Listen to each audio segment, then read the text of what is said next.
In this video, we're going to look at the set of units inside Zn, which is also referred to the set of units modulo n.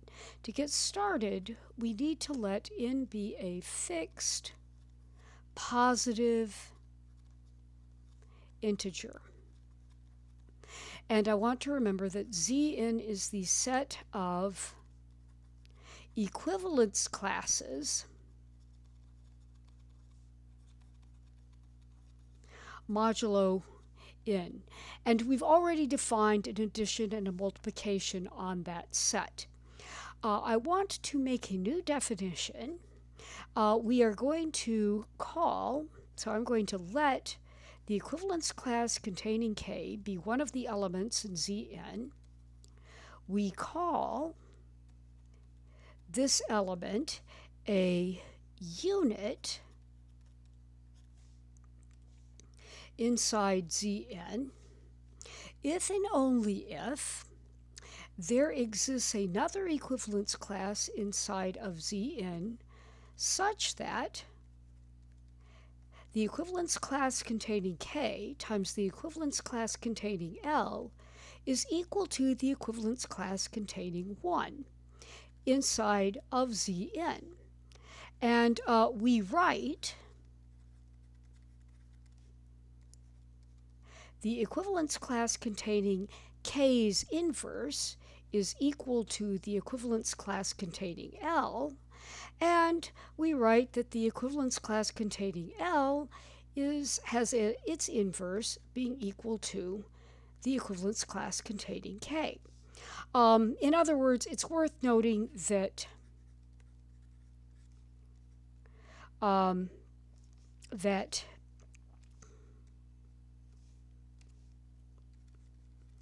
if k inverse is equal to the equivalence class containing L, then the equivalence class containing L is also a unit. Because being a unit simply means that you have a multiplicative inverse. Now, it's also worth noting that we can write this in the alternate notation for modular arithmetic, and I want to look at that as well.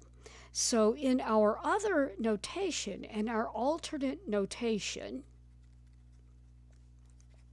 for Zn that we use when there's no worrying about what are the equivalence classes and what are the integers, we would be saying that if k is inside Zn, then k is a unit in Zn if and only if there exists an L inside Zn such that k times L is congruent to 1 mod n.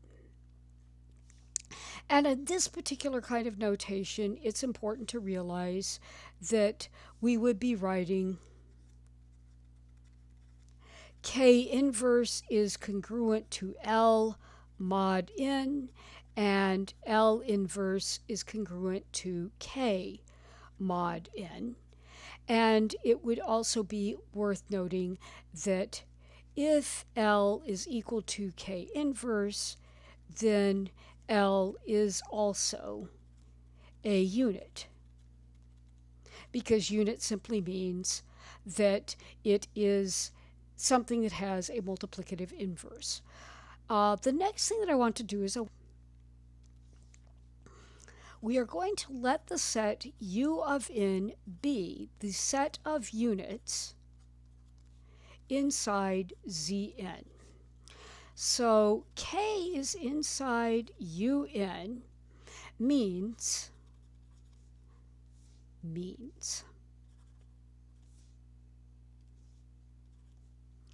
there exists an L inside of Zn such that k times L is congruent to 1 mod n. And it's worth noting that because elements with multiplicative inverses come in pairs, that if k is inside Un, then K inverse is also going to be a unit and hence is going to be inside of UN. I also want to make a note that UN is not the empty set, since we have the equivalence class containing 1 times the equivalence class containing 1 is equal to the equivalence class containing 1 inside Zn. So that puts the equivalence class containing 1 properly inside UN. In the other notation, this would be written as 1 is a member of UN. All of this begs the question, what can we say about the units of Zn? In other words, if K is inside UN, what can we say? And let me clean up my handwriting there. What can we say about K? So I want to start with this. K inside UN is going to mean that there exists an L inside Zn such that K times L is congruent to 1 mod n. And I want to think about what that means. I know about congruency mod n. That says that n divides the difference Kn minus 1. In other words, there exists a Q inside the set of integers such that KL minus 1 is equal to Q times n. And I want to manipulate this equation around and get the 1 all by itself. So what I'm really thinking is that I've got, let's see, KL is equal to QN plus 1, and that's going to say that KL minus QN is equal to 1 for some Q inside the integers. Now, this is an interesting kind of an equation, and this particular kind of an equation is called a linear combination of K and N. In other words, this equation says that 1 is a linear combination of K and N. And there's a lot of things that we know about linear combinations of K and N from number theory. And so what I want to do at this point is I want to, let's go here. Let's let D be the GCD of K and N.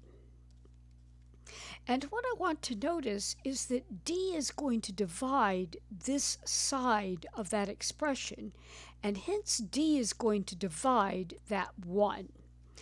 Now, to prove that, I'm going to basically think about what GCD is. It's something that divides both of them. It's the biggest thing that divides both of them. And so what I'm thinking here is that K has to be Q1 times D, and let's see, N has to be Q2 times D for some Q1 and Q2 inside the integers.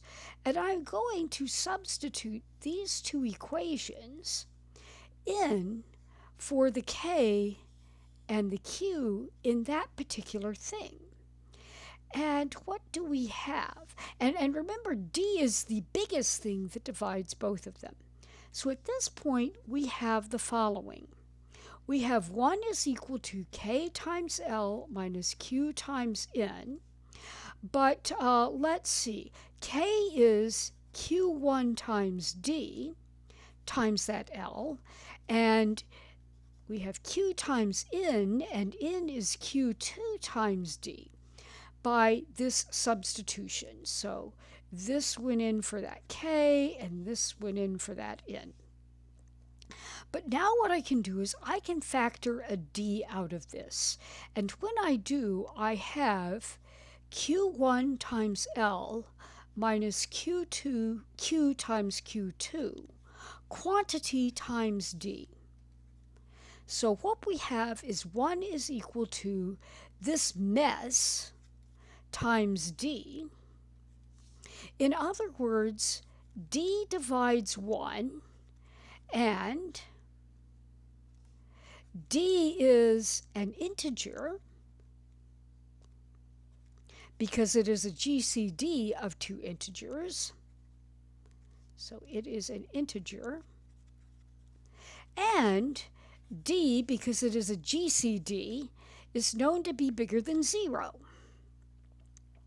Well, these three things together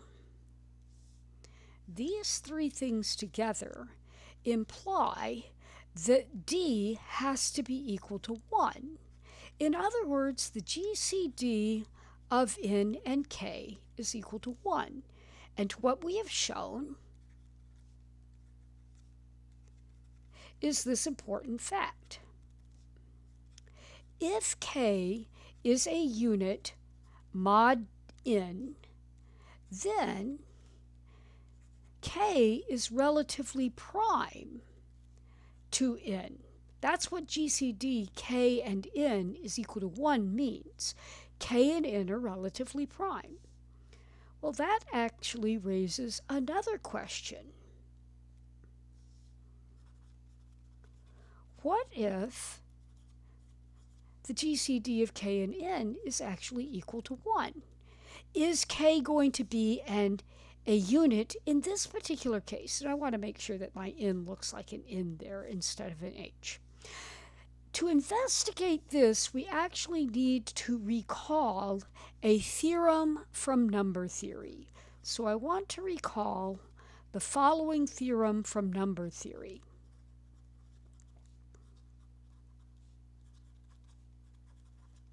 And this theorem states the following.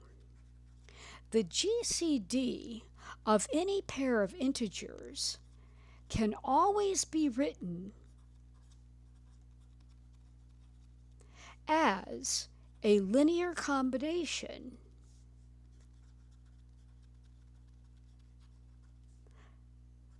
of the two integers in question. In other words, there exist integers s and t such that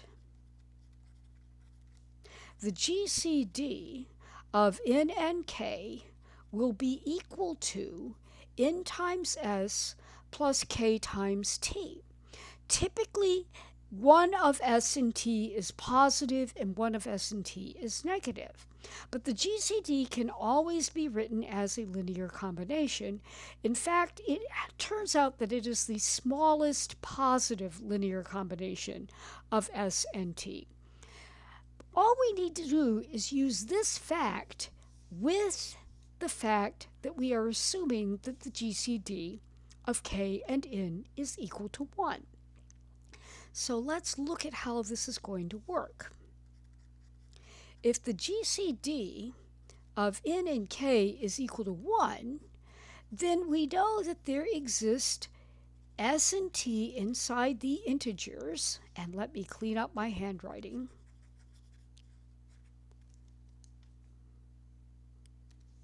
So these s and t belong to the integers such that 1 is equal to n times s plus k times t. And now what I want to think about is what this means. I can rewrite this equation. I want to get the n on one side. I can rewrite this equation as 1 minus kt is equal to n times s. But that says n divides 1 minus kt. And that says that 1 is congruent to kt modulo n. And I want to rewrite this in terms of equivalence classes. This says the equivalence class containing 1 is equal to the equivalence class containing kt, But that is the equivalence class containing K times the equivalence class containing T inside the structure Zn. And that says that the equivalence class containing K is a unit in Zn, and that's enough to say in our alternate notation that K is indeed inside Un. Therefore, GCD of N and K equal 1 implies K is a unit modulo N. And we have shown the following theorem.